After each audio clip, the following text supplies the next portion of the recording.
الآن لو يوجد واحد في سمرنج يملكها كلها. Kalau sekarang ya, ada satu orang, semuanya contoh saja, yang memiliki Semarang semuanya itu yang punya satu orang tanahnya. كل سمرنج هو يملكها. Jadi semua Semarang ini, daerah Semarang, hanya dia saja yang memilikinya, satu orang. الناس ماذا تنظر إليه؟ Nanti orang bilang gimana itu? هذا إذا مشى في الطريق قد يمشي معه جيش بكامله. Jadi kalau orang ini jalan di jalan begitu ya, pemilik Semarang ini, mungkin nanti akan apa? Mungkin semua tentara akan mengikutinya, menggiringnya begitu. لكثرة المال الذي عنده. Jadi karena banyaknya harta yang ia punya. لكن أسألكم سؤالا. Tetapi saya bertanya kepada kita, هذا الإنسان إذا ابتلي بألم في رأسه. Kalau orang ini ya kena sakit kepala semuanya, وما كان يجد دواء, dan tidak dapat obat, ودار في مستشفيات الدنيا, dan dia sudah berkeliling di seluruh rumah sakit di dunia, وما ترك طبيبا إلا وذهب إليه, dan dia itu pergi ke semua dokter, حتى الدكتور دانو ذهب إليها, sampai pergi ke dokter Danu contohnya. حتى الدكتور دوي ذهب إليه, Mau sampai dokter Dwi didatengin juga ngobatin kepala semuanya. ما ترك طبيبا إلا وذهب إليه.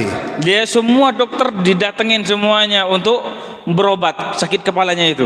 لكن ما كان يشفى. Tapi nggak sembuh-sembuh juga. الشافي هو الله. Karena yang memberikan kesembuhan hakikatnya itu adalah Allah.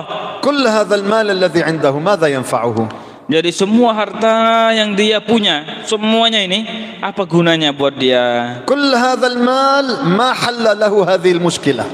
Ya, jadi semua harta yang dia punya ini, pemilik Semarang semuanya ini, tidak bisa memberikan solusi terhadap penyakit yang yang menimpanya. تسمعون بواحد اسمه النمرود؟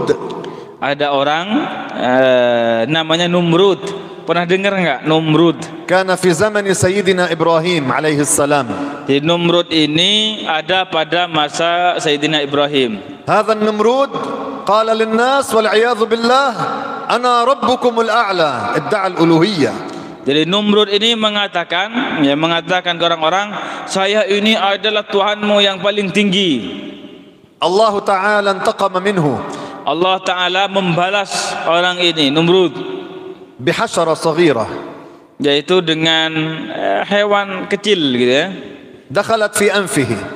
Hewan kecil ini masuk ke hidungnya, إلى رأسه. kemudian masuk ke kepalanya. فسببت له الألم الشديد في رأسه. Ini menyebabkan apa coba? Sakit parah di kepalanya karena ada hewan itu masuk sampai ke kepalanya. فكان يضرب بالكفوف على وجهه حتى يهدأ الألم. ما هو الكفوف بالكف ya. بالكف. Kemudian apa? Kepalanya ini kan dah masuk hewan ya. Itu kan sakit sekali. Biar tenang kepalanya, biar nggak sakit, mana dipukul pakai tangan terus gitu. ما كان يهدأ. Dah dipukul enggak tetap masih sakit, enggak sembuh-sembuh. فجلبوا الأحذية. Maka apa coba? صاروا يضربونه بالأحذية على رأسه. Jadi dah pakai tangan ya, dipukul pakai tangan, enggak sembuh-sembuh juga. Akhirnya mereka ngambil sandal. من شدة الألم الذي كان عنده. Dipukul pakai sandal kepalanya, akhirnya enggak sembuh-sembuh juga. الله تعالى أذله. Jadi Allah Ta'ala menghinakan orang ini. فالجنة خير من الدنيا. Jadi surga itu lebih baik daripada dunia. الجنة لا موت فيها. Di surga tidak ada mati. الجنة لا مرض فيها. Di surga tidak ada rasa sakit. الجنة لا ألم فيها. Di surga tidak ada rasa sakit. الجنة لا نوم فيها. Di surga tidak ada tidur. لماذا لا ينام؟ Kenapa orang di surga tidak tidur? كي لا تنقطع عنه الملذات. Agar kenikmatan yang ada di surga tidak terputus darinya. الجنة لا جوع فيها.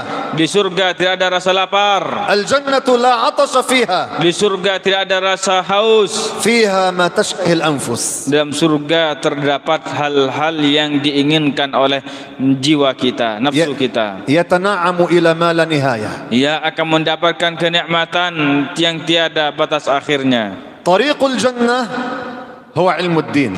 Jadi jalan menuju surga adalah ilmu agama. Huwa alladhi yadulluka. Karena ilmu agama yang akan menunjukkan kita.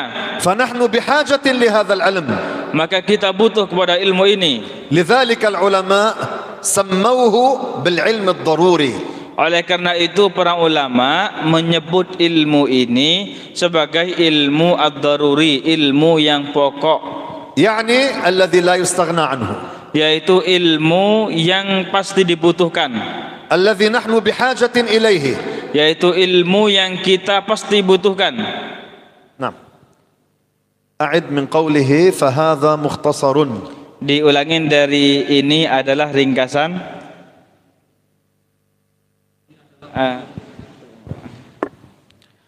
Ini adalah buku mukhtasar ringkasan yang memuat sebagian besar pokok-pokok ilmu agama yang tidak boleh bagi setiap orang mukallaf untuk melalaikannya, yaitu perihal akidah, masalah fikih, mulai dari tata cara bersuci hingga haji, beberapa hukum tentang muamalah. Hadzal kitab ismuhu kitab al-mukhtasar jami'un li aghlabid daruriyat. Jadi kitab ini yang kita pelajarin itu namanya kitab mukhtasar, ya. Ringkasan yang menghimpun mayoritas ilmu agama yang pokok yang pasti kita butuhkan dalam kehidupan kita sehari-hari.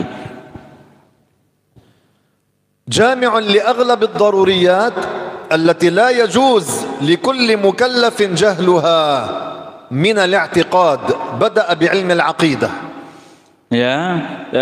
Yaitu ilmu pokok, ilmu agama yang pasti yang dibutuhkan oleh setiap kita dari ilmu akidah, contohnya ilmu keyakinan. Jadi di sini dimulai dengan ilmu akidah, dengan ilmu keyakinan. Ilmu al-aqidah huwa al-asl. Karena ilmu akidah itu adalah pondasi. Ilmu al-aqidah huwa al-asas. Jadi ilmu akidah itu merupakan dasar. ما معنى الأساس؟ هذا المسجد بني على أساس، جعلوا له الأساس المتين حتى استطاعوا بناءه. Jadi kalau contohnya masjid ini ada dasarnya, ada pondasinya. Pondasinya dikuatin terlebih dahulu, baru kemudian apa? Bisa membangun yang di atasnya. بدون أساس لا يستطيعون البناء. Jadi kalau tidak ada pondasinya, itu tidak akan bisa membangun.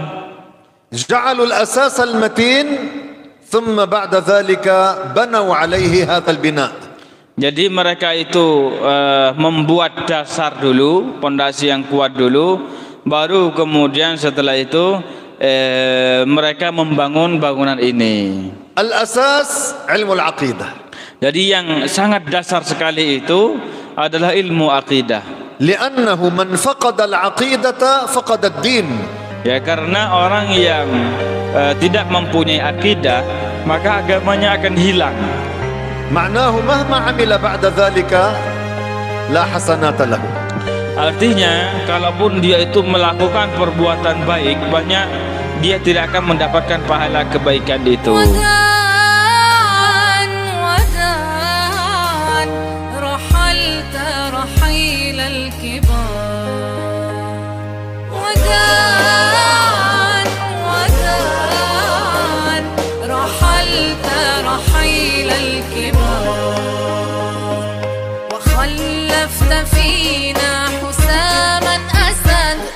وخلفت فينا حساما أسد وخلفت